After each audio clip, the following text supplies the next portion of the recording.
The world's a rough place, and sometimes you just need a friend to help you out. Today, we'll be taking a look at 5 pairs of species that have decided they're stronger together than they are apart. This is a story of symbiosis. Don't forget to subscribe so you never miss an upload, and let's jump in.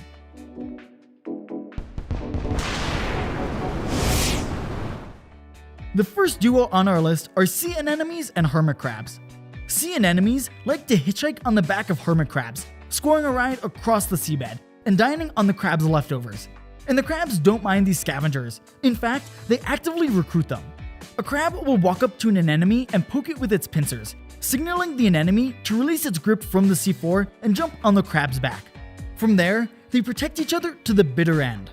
The anemones use their barbed tentacles to fend off hungry octopuses and other predators that can pierce through the crab's tough shell.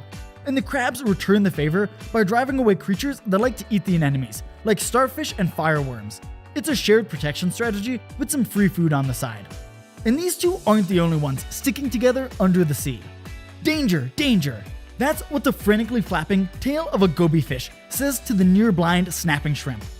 In a crafty collaboration, snapping shrimp construct and maintain burrows in the seabed, while the goby fish stand guard.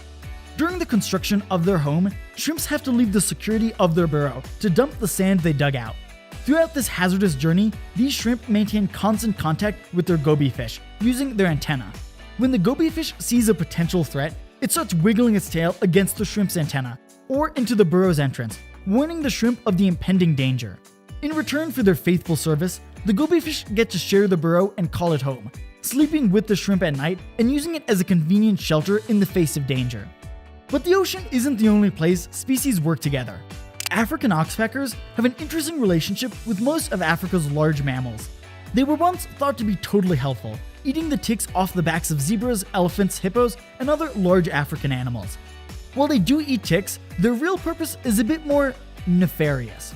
They're actually vampire birds, sucking the blood out of the open wounds ticks create. They show how the line between symbiotic assistant and parasite can be blurred.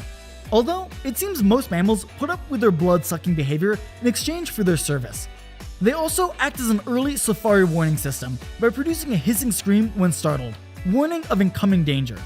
So far, we've talked about some pretty big partners, so how about we turn to some tiny ones? If you think humans invented agriculture, think again. Ants have been farming fungi for around 50 million years, wetting, mulching, and fertilizing their crops.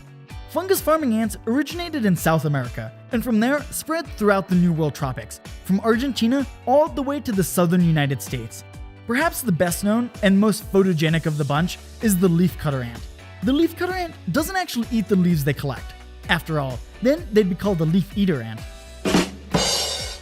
These ants bring their leaf clippings to fungi deep in their nests. The fungi grow and eventually get eaten by the ants. In this partnership, if you can call one species raising another just to eat it a partnership, is incredibly close. If an ant introduces a leaf to the nest that's toxic to the fungi, they'll secrete warning chemicals that the ants can detect.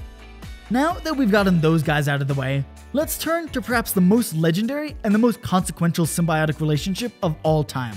Over 1 billion years ago, one type of bacteria ate another, or at least they tried to. Surviving this ordeal, the prey, the humble mitochondria, became a permanent house guest in the wet, sheltered, food-rich environment of the predator's body. The mitochondria, no longer having to worry about defense from the outside world, specialized itself and became the powerhouse of the cell. Eventually, by swapping segments of DNA, the two bacteria merged into a single, inseparable, complex cell. This partnership was so successful, descendants of this original cell flourished, ultimately becoming the ancestor for nearly all multicellular life, including our own species. These 5 pairs of species show that despite the dog-eat-dog world out there, sometimes it's best to have a friend, even if they tried to eat you or just want to suck your blood. Well, I hope you enjoyed getting smarter with us today. If you did, be sure to like and subscribe so you never miss an upload. And remember, there's always more to learn.